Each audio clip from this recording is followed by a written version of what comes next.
Salutations à toutes et à tous. La chaire des littératures et des arts africains de l'Académie du Royaume du Maroc a le privilège de recevoir une grande autrice, Ananda Devi. Vous êtes née à l'île Maurice, que vous avez quittée pour des études supérieures. Vous êtes docteur en anthropologie. Vous êtes aussi docteur honoris causa de l'université de Silésie en Pologne.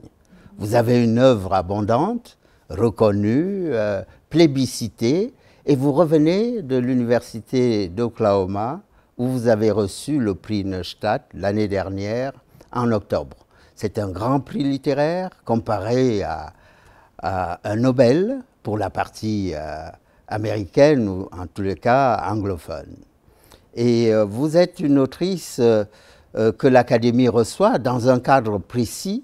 C'est les 25 ans de la création de la collection Continent Noir par Antoine Gallimard et Jean-Noël Schifano à Libreville, non loin de Brazzaville, une capitale que vous connaissez. Alors ma première question, puisque nous célébrons ici une odyssée éditoriale africaine, quels sont les premiers souvenirs que vous avez quand vous arrivez en Afrique? Qu'est-ce qui vous a marqué? Alors, ma première impression, ou mes premières impressions de Brazzaville, du Congo, puisque je ne connaissais pas l'Afrique du tout, c'est la chaleur. Donc, à la fois la chaleur physique, lorsqu'on descend de l'avion, mais aussi la chaleur humaine, parce que les gens qui étaient là les personnes qui étaient là pour nous accueillir ont tout de suite manifesté un accueil vraiment très particulier, avec presque une envie de nous embrasser. J'arrivais avec mon premier enfant qui venait de naître en 1982. Et cette manière de nous entourer alors qu'on arrivait totalement étranger dans un lieu, je ne l'oublierai pas parce que c'était très fort de recevoir cela en arrivant ce premier jour à Brazzaville. Et ensuite, nous sommes allés au Djoué, où étaient les bureaux des Nations Unies, où travaillait mon mari, qui est une colline un peu en dehors de Brazzaville et qui surplombe le fleuve Congo, ou Zaïre, comme il s'appelait à l'époque. Et cette immensité de ce fleuve dont on entendait tout le temps les remous, pour moi qui viens d'une île, le bruit de l'eau est toujours présent et très important. Et j'étais portée pendant toutes mes années où on a vécu là par le bruit du fleuve, sa rumeur, son chant. Et puis les personnes qui traversaient, on voyait Kinshasa de l'autre côté. On était entre deux capitales, mais totalement différentes, parce que le Zaïre, c'était un autre univers, à l'époque Mobutu.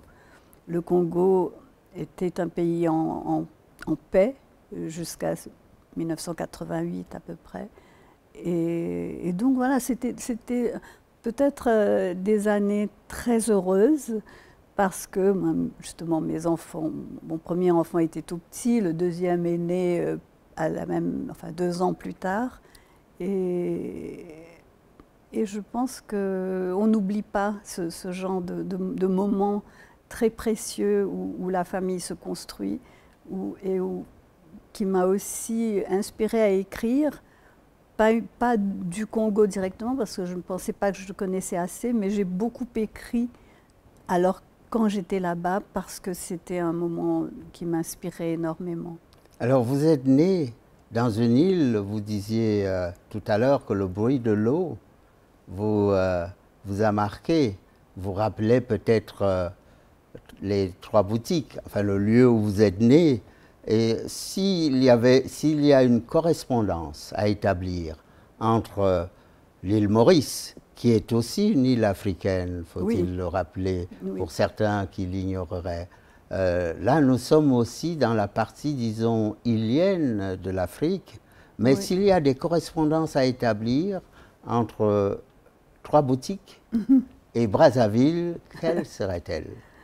Je crois que, venant de Maurice, on est habitué à toute une panoplie à la fois d'apparence physique, mais de culture, de résonance culturelle aussi, puisque la population mauricienne est composée donc, de personnes d'origine africaine, notamment d'Afrique de l'Est, mais aussi de Madagascar, des personnes d'origine française à cause du fait de la colonisation. Et d'ailleurs, puisque vous parlez des personnes françaises, oui. L'une d'entre elles, non des moindres, oui.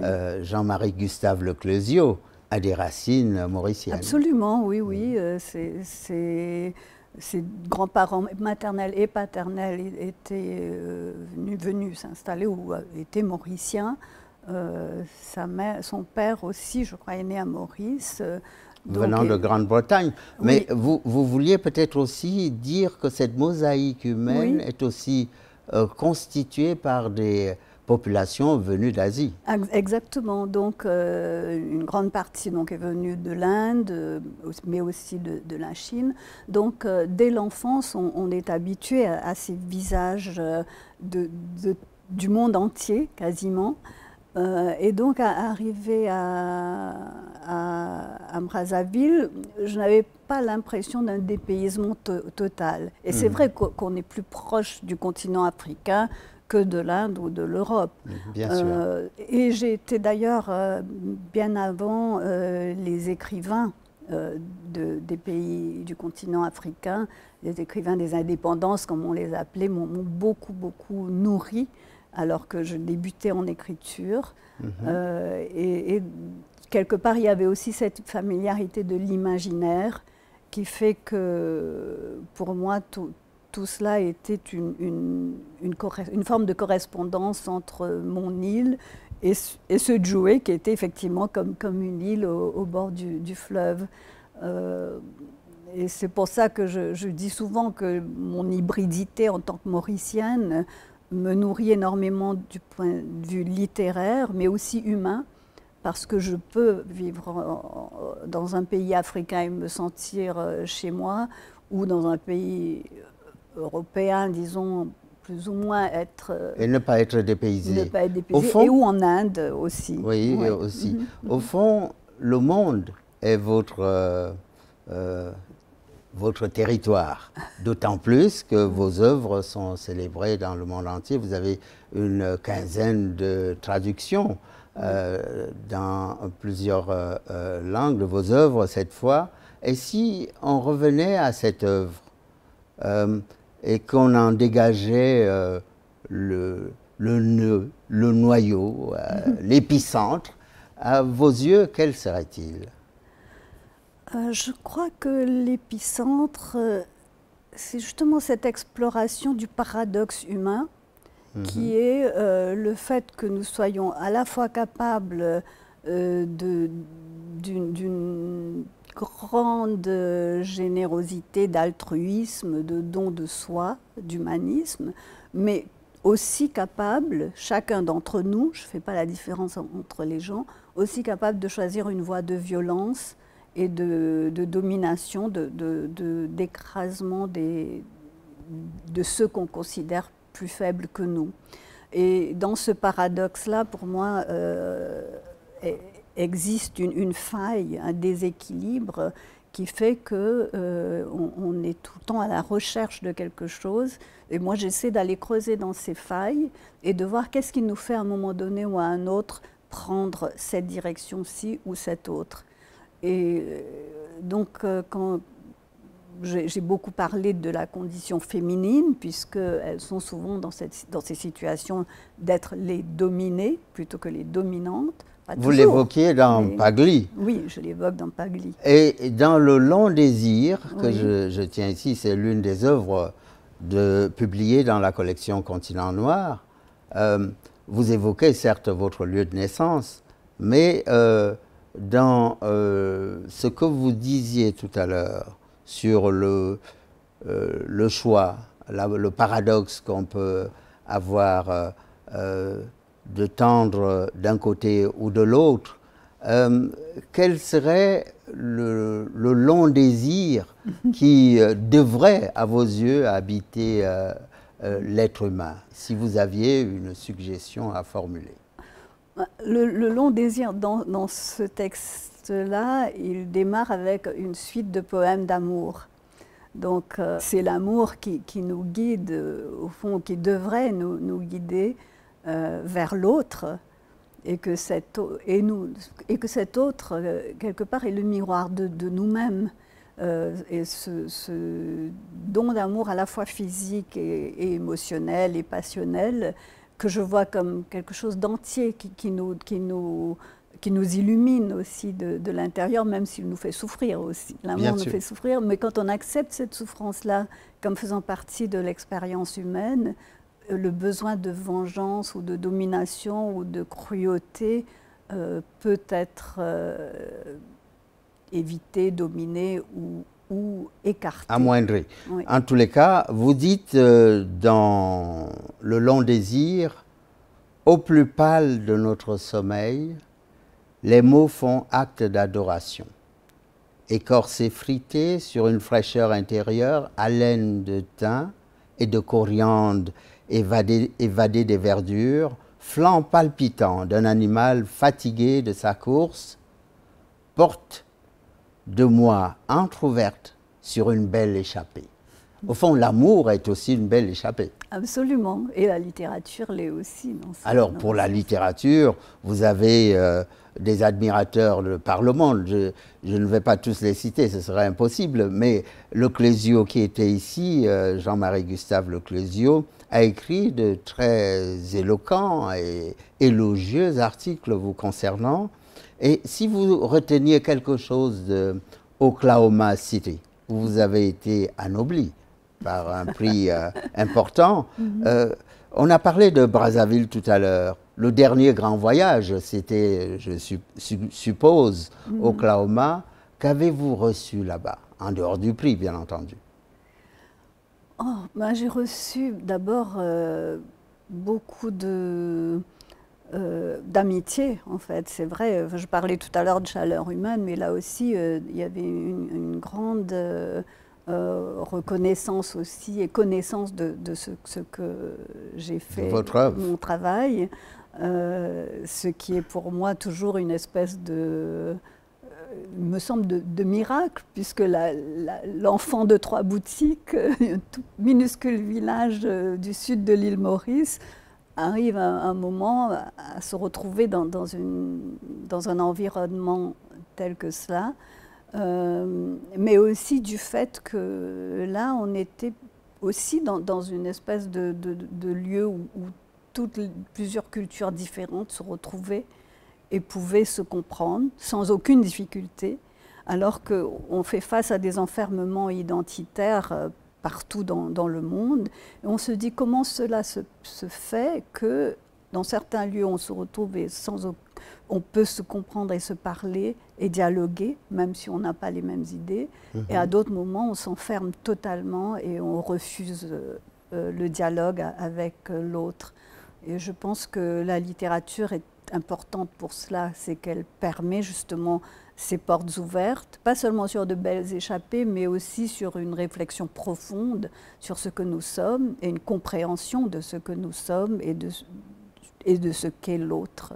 Donc, la littérature comme une possibilité de décadenasser les clôtures et les embrigadements, si vous aviez un souvenir de ceux que vous avez rencontrés, Édouard Monique ou Henri Lopez, qui vous a accompagné cette fois pour un retour au Congo, un retour sous les roses, si je puis dire, puisque vous avez eu aussi un prix littéraire au Congo, d'Édouard Monique à Henri Lopez.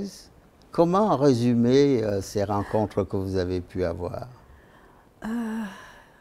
Ce serait difficile de résumer tout cela en quelques mots, mais je dirais qu'il y a une sorte de continuité entre eux qui étaient peut-être une génération avant moi, un peu plus âgés que moi, qui m'ont nourri littérairement, à la fois Henri Lopez et Édouard Monique, et Jean-Marie Leclésio. Et je pense que le mot héritage serait peut-être juste dans le sens que notre famille littéraire, elle n'est pas liée à notre famille géographique ou nationale ou je ne sais trop quoi, ou religieuse ou linguistique. Notre famille littéraire, elle est du monde entier. Et qu'on puisse se reconnaître et avoir une espèce d'attache, d'enracinement tellement fort chez des écrivains ou des écrivaines qui viennent de partout, je pense que c'est ça qui fait notre force, et pour moi c'est ça qui me porte chaque jour que j'écris, et j'espère pouvoir aussi le transmettre aux jeunes. Oui, puisque vous parlez de transmission et des jeunes, je vais revenir sur le petit garçon que vous portiez dans les bras et qui a été nourri au lait maternel quasiment africain. Si vous aviez quelque chose à lui transmettre de l'Afrique, quelle serait cette chose, ce symbole ou cette idée qui nourrirait cette fois l'adulte qu'il est? Je pense... pour moi, alors c'est un peu un arbre hybride, comme moi. Je pense au banyan. Au banyan. Qui est à la fois, donc qui existe à Maurice, qui est massif, qui vient aussi de l'Inde. Je pense qu'il est aussi aux États-Unis. Aux États-Unis, parce que c'est un arbre qui, tout jeune, c'est un petit tronc, mais au fur et à mesure qu'il grandit, les branches descendent jusqu'à terre et s'enracinent et deviennent des troncs. Donc c'est un arbre qui ne cesse jamais de grandir, mais qui peut s'enraciner de différentes manières et devenir une sorte de cathédrale, je dirais, ou d'univers ou d'écosystème, pour être plus moderne, en lui-même. Et il est parti d'un seul tout petit tronc. Et pour moi, c'est ça le continent africain, et puis tout ce qu'il a légué au monde, ce continent, ces pays, c'est cette culture qui peut s'enraciner partout, mais sans détruire, s'enraciner en faisant partie du monde où il s'enracine. Et donc pour moi, le banyan est un beau symbole que je communiquerai à mes enfants et à mes petits-enfants, j'en ai deux. Sans exclusif, donc à tous et évidemment à leurs proches. Oui. Et puis s'il y avait une parole, cette fois tirée, extraite de Maurice, dans une langue qui est pratiquée à Maurice, peut-être le créole, je ne sais pas, quel serait ce proverbe que vous donneriez dans la langue de Maurice? Alors je vais faire sourire je me prépare. vos spectateurs. Limaase como en corpal peal catécis. Alors ça veut dire littéralement il ou elle marche comme un escargot qui se rend au catéchisme. Alors c'est très drôle, parce que ça veut dire que la personne marche très très lentement et presque à reculons, à contre-cœur. À pas de sénateur.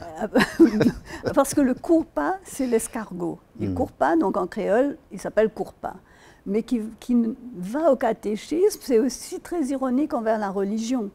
Donc c'est très impertinent envers cette idée que on se rend à contre-cœur au catéchisme, pas parce qu'on n'aime pas les religions, mais parce que l'escargot, il veut bien être libre aussi. Il prend son temps. Il prend son temps.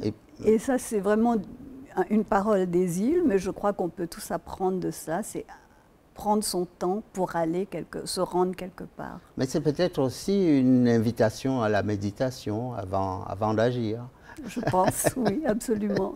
Cette formule de l'escargot. Oui. Et puis, s'il y avait, vous qui avez aussi voyagé dans l'espace anglophone, vous avez été à Londres, vous avez fait une partie de vos études, vous avez été en Pologne, on l'a dit, s'il y avait une adresse à formuler à un monde qui serait... la mosaïque vous intéresse, la diversité aussi, vous êtes contre le brutalisme et les formes d'enfermement. Que diriez-vous aux autres mondes, notamment anglophones, que vous connaissez aussi et dont vous avez peut-être noté ce qui leur manquerait et que Maurice ou l'Afrique leur apporterait? Je pense que c'est ce sentiment que l'humanité fait partie d'un tout, que nous ne sommes pas ceux qui sont les maîtres de la terre, mais nous faisons partie de la terre, de la nature, des animaux. Et ça, dans l'esprit, la culture des pays d'Afrique, asiatiques, etc., c'est très présent. Les mythes mettent toujours l'homme dans un milieu naturel, avec les animaux, se transforment. Et je pense que oublier cela, oublier que notre place n'est pas dans la domination de ce monde, de cette terre, mais dans l'essence même de ce qui la constitue. Si nous oublions ça, nous allons droit vers le mur, vers le chaos et vers le gouffre. Merci, chère Ananda Devi. Merci. Dernière chose, puisque vous êtes l'invité de cette célébration des 25 ans de création d'une collection que vous avez connue. Vous avez migré vers d'autres cieux, toujours plus merveilleux, ou en tous les cas. Et que diriez-vous de cette collection? Je dirais qu'elle a été une porte ouverte, en fait, à beaucoup d'auteurs qui, pendant longtemps, se confrontaient à des refus du milieu littéraire français, parisien, etc., surtout ceux de ma génération, où on avait beau tenter de frapper à ses portes, elles refusaient le plus souvent de s'ouvrir. Et là, Jean-Noël Schifano et Antoine Gallimard ont eu ce moment de clarté, de se rendre compte que ces voix-là étaient importantes et qu'il fallait leur donner leur place. Et cette collection a vraiment contribué à donner sa place à de très nombreux auteurs, dont vous êtes et dont je suis. Merci, chère Ananda Devi, pour cet éloge au rayon lumineux d'Antoine Gallimard et de Jean-Noël Schifano, et aussi de l'Académie du Royaume qui célèbre. Merci beaucoup. Merci.